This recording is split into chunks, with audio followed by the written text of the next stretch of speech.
Studio.in.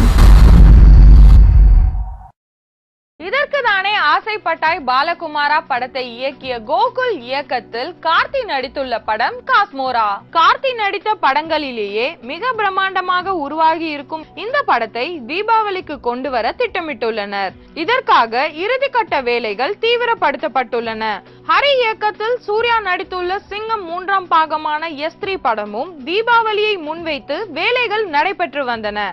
ஆனால் தம்பி கார்த்தி நடித்துள்ள காஸ்மோரா படம் தீபாவளிக்கு வருவதால் அந்த தேதியில் S3 படத்தை வெளியிட விரும்பாத சூர்யா S3 படத்தின் வெளியீட்டை டிசம்பர் 16ஆம் தேதிக்கு தள்ளி வைத்து விட்டாராம். இதனால் பெரும் மகிழ்ச்சியில் இருக்கிறது காஸ்மோரா படக்குழு.